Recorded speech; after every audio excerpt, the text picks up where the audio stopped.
You guys asked me to do another video on Tailwind CSS, especially on responsive design and navigation.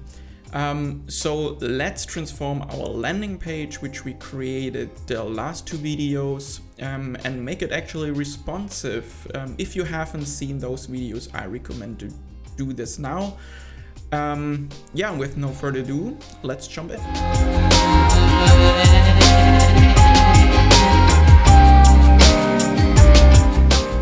Okay, so this is our landing page, which we created in the last two videos. It looks pretty decent for a desktop view as I have here. But if we now switch on the device mode, so this would be a smartphone, you can actually see that the navigation is not responsive. This header section doesn't look ideal. This one is also not basically broken. So there's a lot to improve. So let's go to Tailwind and check out the breakpoints. So I've shown that already in the Get Started video. And those are the default breakpoints which are available in Tailwind. And you can use them right away. But you also can override them, and I actually want to show that. So they also suggest, for example, here this device naming pattern, where you just can go in and let's open our Tailwind config file, and then we can just rename this one here to mobile, this one to tablet, laptop, and desktop. Now we go. So this naming is, yeah, a little bit better to read for you as a coder in the code later on, and you will see why. So if we then go in and check again the SM here, I kind of disagree that the smallest breakpoint should be 640 pixels. So Tailwind, please be aware of that, is always minimum width. So I think there should be another, like the smallest breakpoint shouldn't be 640 pixels.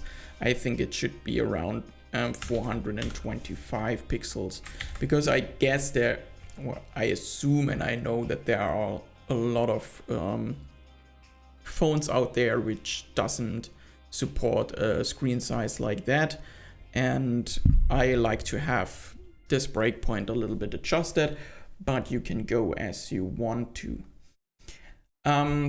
Yeah, so let's take a look at the code we have. So this is the breakpoint. We don't have to do anything else in here. Those are automatically assigned once we build Tailwind. So let's go into here and look at our navigation. Let's begin with that, top to bottom. In here, what we notice is that we don't have any breakpoint classes applied, but also we don't have any mobile navigation applied. So what we need to do here for mobile navigation, we actually should use some JavaScript which handles like a button and everything. And if we look at the navigation here, so what I want to do is I want to hide those links in here so that they are not displayed anymore. Then we should have a circle at the bottom which says menu. And then if the user clicks that or presses with the thumb, we should get an overlay with the navigation links we have here. And why at the bottom? Because navigations are normally at the top. Well, if you take your smartphone and if you put it into your hand, then you can actually see that by Apple. the most important or the most used elements or navigation elements are always at the bottom. If you navigate in apps, the navigation is at the bottom. So why isn't it the same case for websites? So the navigation shouldn't be at the top. I think it fits perfectly for desktop, I guess. But on mobile, your thumbs are at the bottom. You want to use your phone with one hand, so it should be reachable in for your thumb. So I would put the navigation at the bottom. All right, what do we need to do to achieve that? So first of all, we need actually to specify a class here for this div which displays the links, and add the hidden class. So the hidden class will adjust the display none to that section here, and then also once we get to the laptop breakpoint, we want to display the section. So on mobile, those links now will be hidden. But instead, of course, we want to display something else. And this one is the round button we want to use to actually trigger then the mobile navigation. So we need a div which is fixed at the bottom of the screen. And I would say maybe for rem, so that we have some white space here, and from the right it's also for rem. And then this should be rounded full, so it should be a circle. You can also make it a square, but I think a circle is fine. It should have some padding from left to right and from bottom to top. And then of course we need to set the set index, which will make sure that this navigation button is always at the top, so the user can reach it all the time to close and open the navigation. And of course, since we are displaying the links here for the laptop, actually let me zoom in so you can actually see something. Since we are displaying those links for the laptop, we need to hide this button for as soon the laptop breakpoint is reached. And then I actually should write it like that. Alright, so this is our div. And in here we just say menu.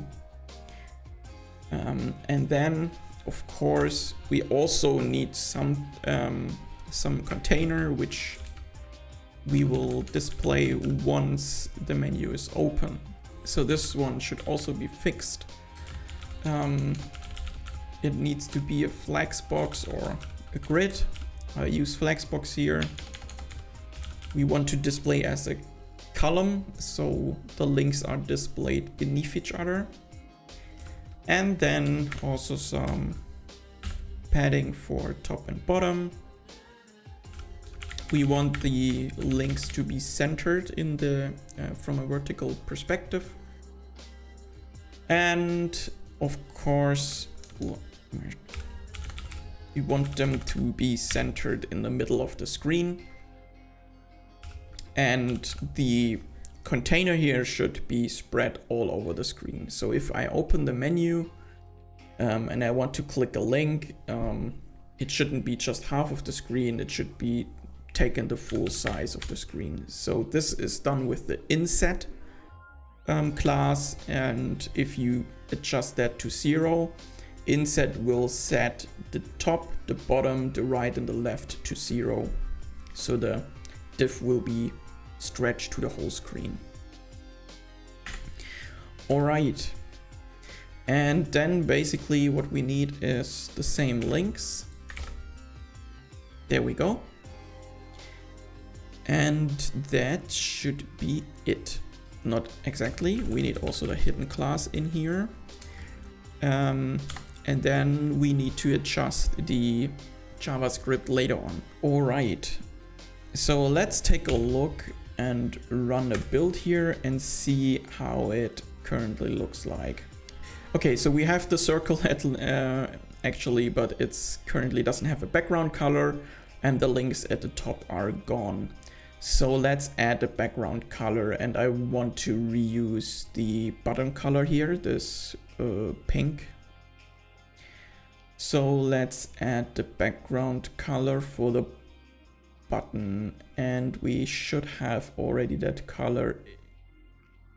Check that. This is where the naming fails from last time.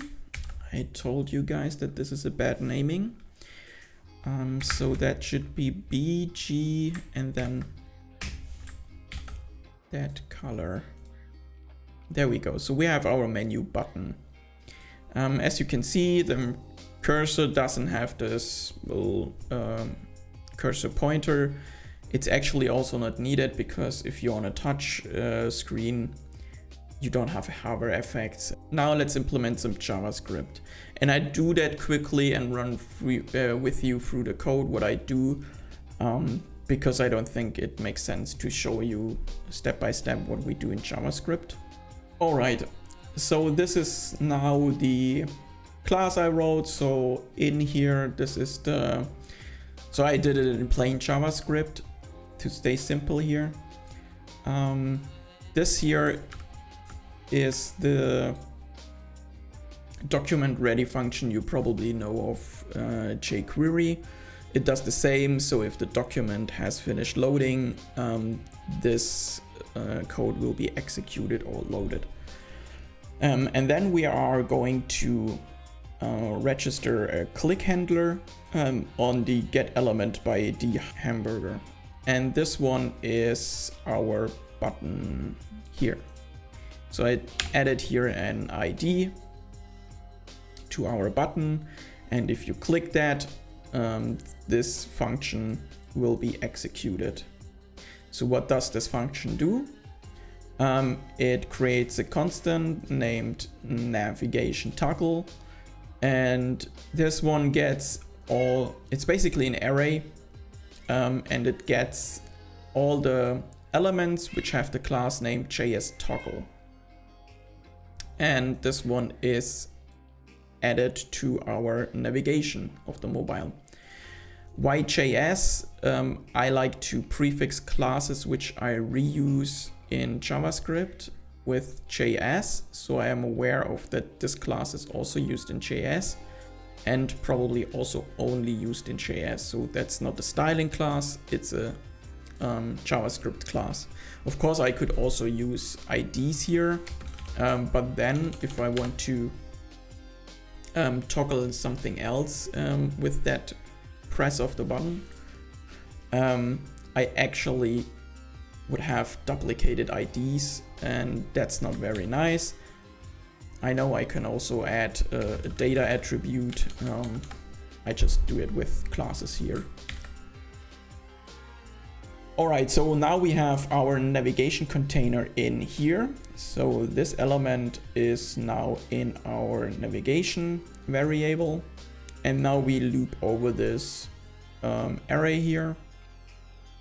So we have an index which is set to 0.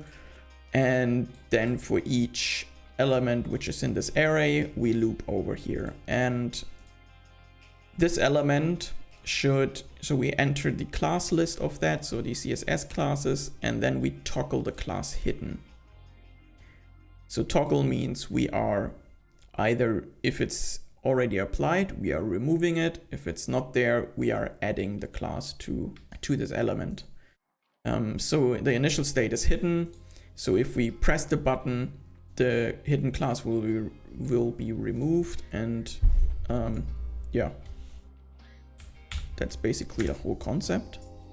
So if we rebuild Tailwind, we should see our navigation button. And if I click it, nothing happens. Of course, it doesn't happen because we don't have implemented. We don't actually implement the script here. So we need to, of course, reference the main.js file in our code. So let's rebuild. I guess we don't have to do that.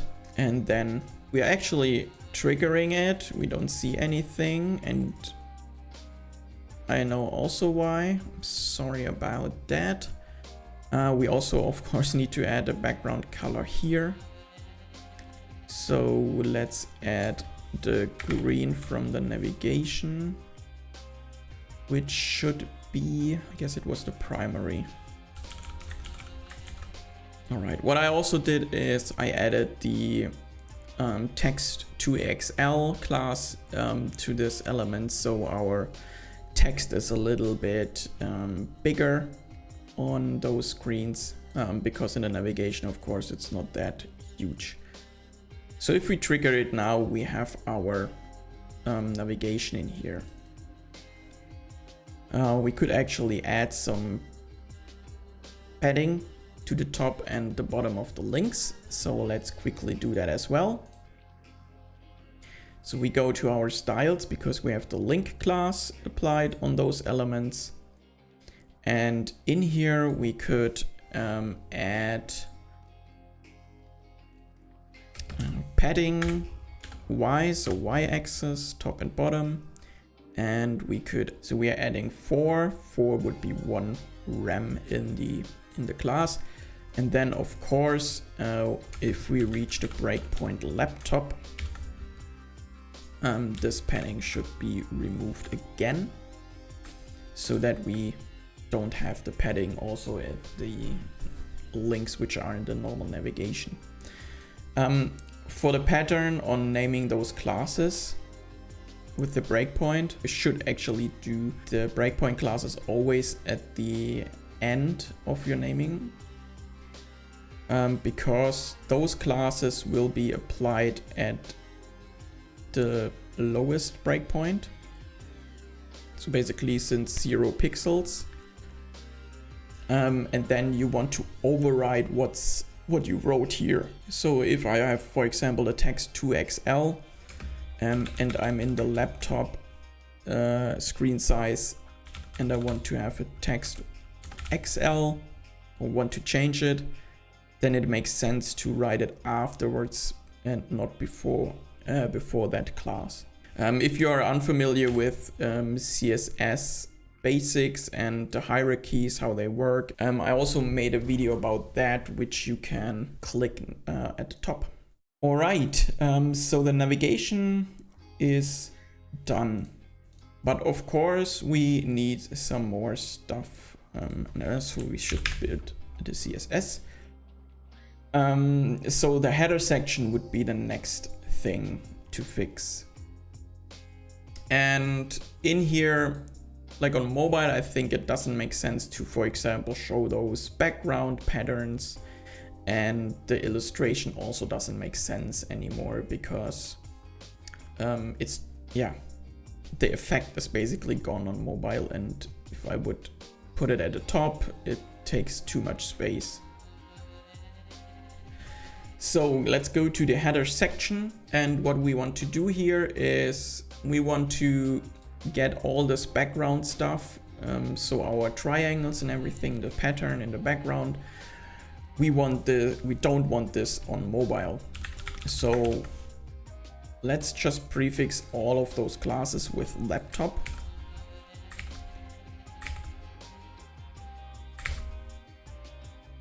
Like that. And then also, of course, as just said, move everything to the back.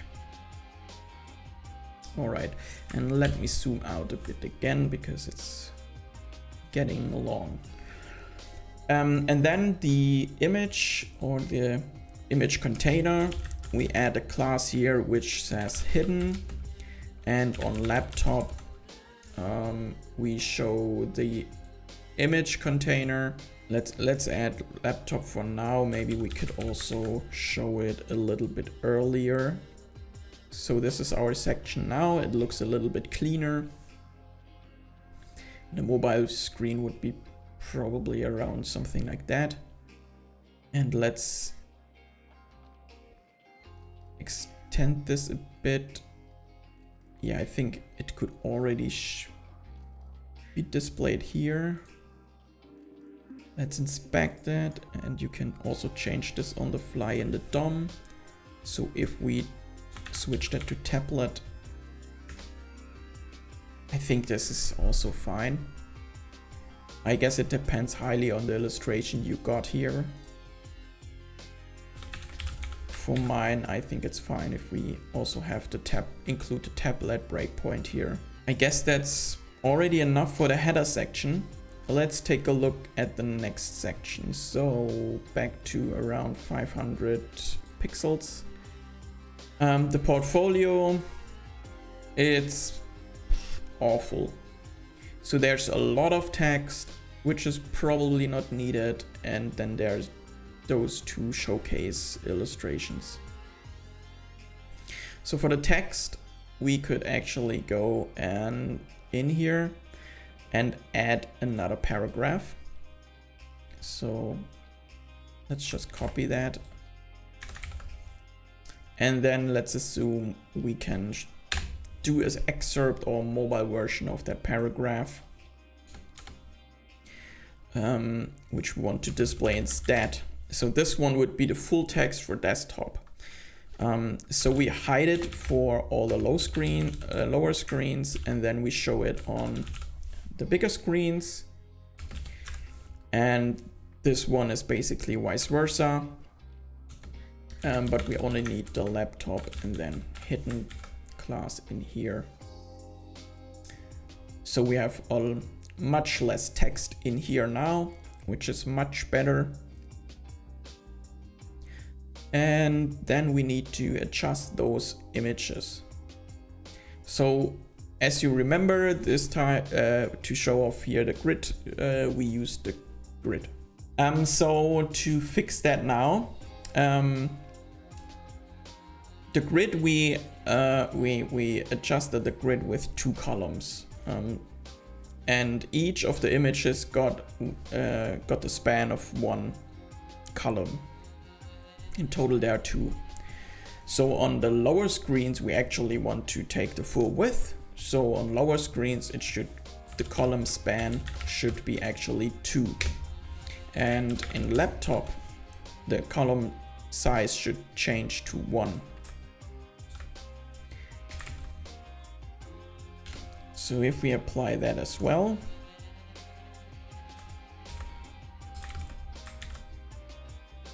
we should have a stacked image. And then also we have some kind of class here, which is kind of squeezing the image. Here we have a margin 12 applied for this whole container.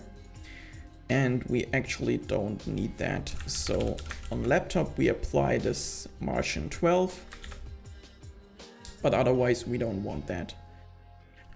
Instead, this paragraph, which is shown on the mobile, should get some margin bottom and then maybe 4.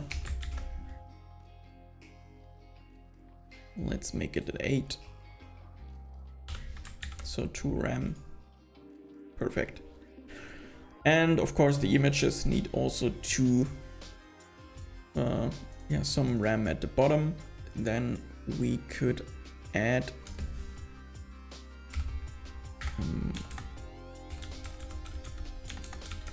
mobile. Is it mobile or should we add it completely? Margin bottom 4. There we go. So we have some white space between those images. And what else? Nothing, I guess. Let's see how this will extend in the larger screens. So this one is actually fine. We just need to reduce the reword. The margin bottom, of course, shouldn't be applied in the laptop breakpoint.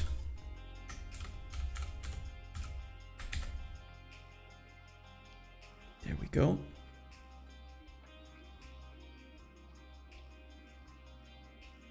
Very nice. Okay, yeah, that's it. What we still can improve here is this big white space. This is coming from this div, which has a wrapper, I guess. Yeah. So we introduced a wrapper class, this one, and we applied here a padding Y of 60. So this one should only be applied if it's a laptop. On the mobile screens, we could. Do we need any padding at the mobile end? Let's see. Rebuild. We do. We do so need some padding here. And let's maybe take a 24. Let's check. 24 is fine, I guess. And on the tablet view, 24 is maybe a bit less. So on the tablet, we are adding tablet and then py 32, just a little bit more. And then this should be fine. All right, so let's take the next section. And this one is the about section. It also has those background patterns, so let's quickly remove that. So prefix it with laptop. Copy. And this BG cover, BG no repeat, BG center. You could actually think of putting this into a custom class. And just call it background pattern or something like that, and put all those classes in there, and then you can replace 3 classes for 1, which is, I guess, a pretty good deal. Okay, so background pattern should be gone if we save it. There we go. And then we have this about section, and in the about section you have, of course, a lot of text, but you can't, or I guess you can't reduce it as for the portfolio because it's about you, and you probably explain your, I don't know, something about you, and this is just quotes just a profile picture or a picture of yourself or whatever kind of picture. So this section we can't reduce content-wise. So what we need to do, we actually have to align this section. And to do that, there's a simple way. Currently this is on flex row. So we adjust this flex row on the laptop. And for lower screens, we just use flex column. And flex column will flip the direction. So flex row is direction row. So all the elements are besides each other, while column is beneath each other. And then we also need to adjust some padding here or margin at the bottom here. So we go in here and add some margin of bottom of 8, and on the laptop breakpoint this margin is 0, and that's all. If we extend that, we could need some margin here as well. This is laptop view. So on the laptop breakpoint, we get some margin. That's the image, so margin right of 8, and on desktop, the margin right is gone. So we get some margin. If it's getting bigger, it's gone again. And yeah, works. Next section is the last section, the contact me. And in here, we again could remove some text maybe. So let's do that. Remove the background pattern. And then important, the form shouldn't be limited as on desktop. It should actually take, so each input field should take the whole width. So it's easy for the user to click and input their information. So again, let's prefix all of the background stuff with laptop. And as you can see, it's most of the time it's just repeating stuff you already did to other sections. It's really not that hard if you know what you want and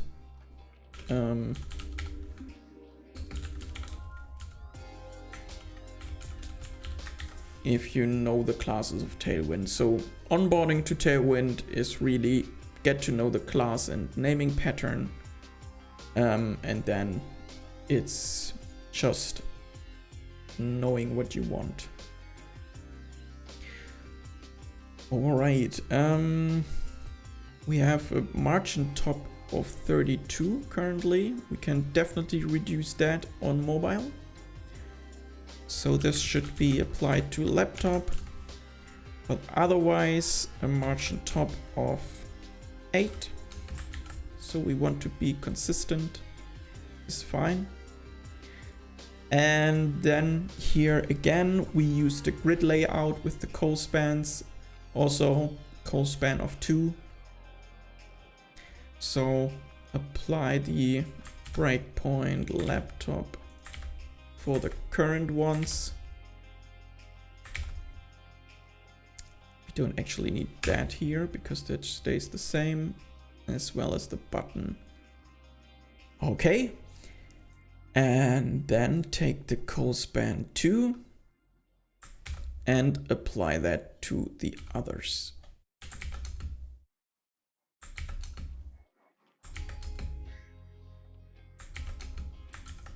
Saving, viewing, realizing that there's a gap. And that's our honeypot we implemented last time. So the honeypot could in general just be hidden. It doesn't need to be shown in the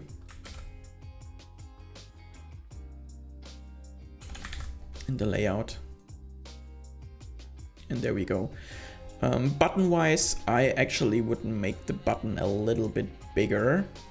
So we used a padding of 12 here. So let's go into the button class here and let's increase the button itself. And we can do that by, so for the laptop,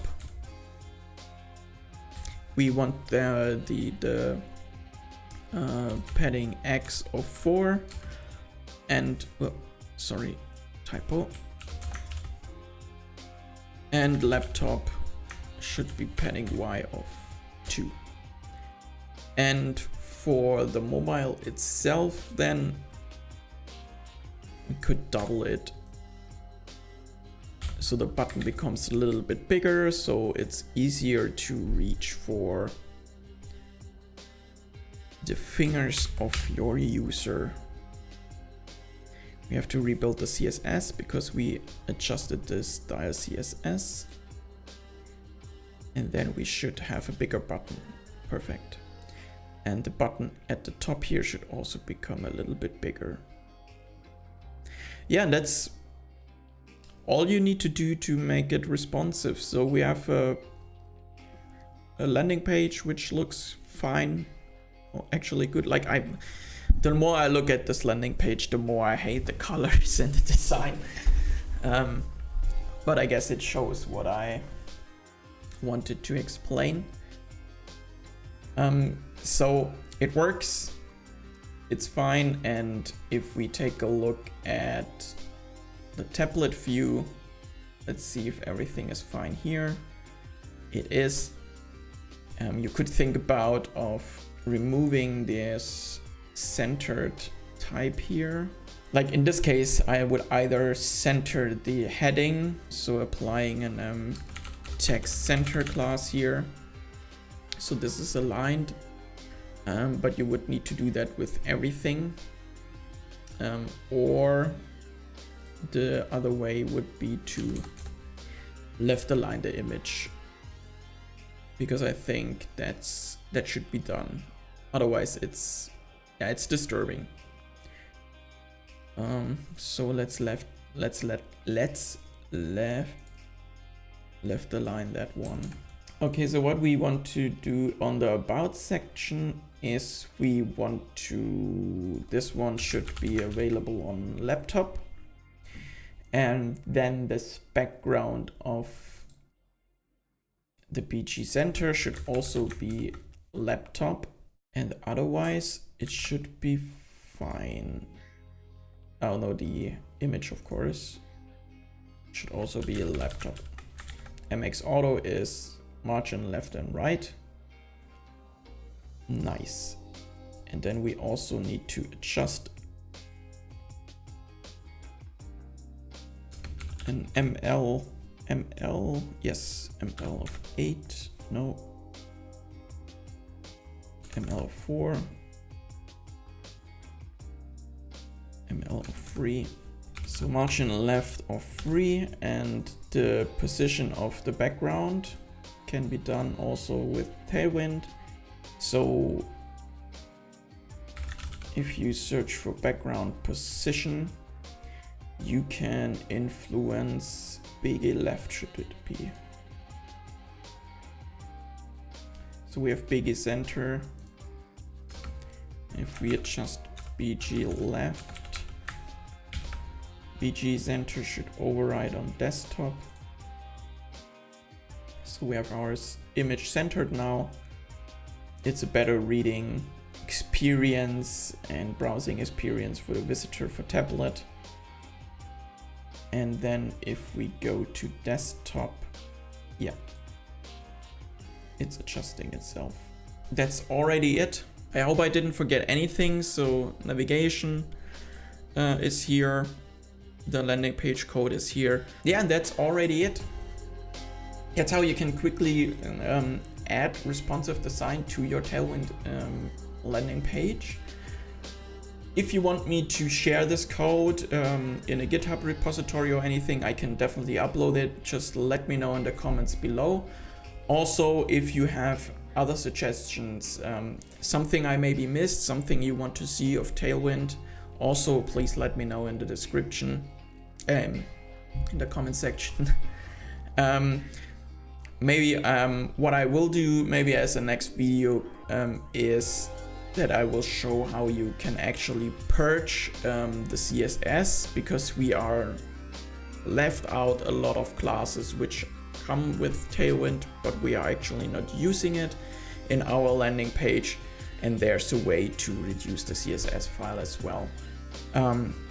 Yeah, so let me know in the comments below, like and subscribe to the channel if you learned something, and yeah, see you next time. Bye.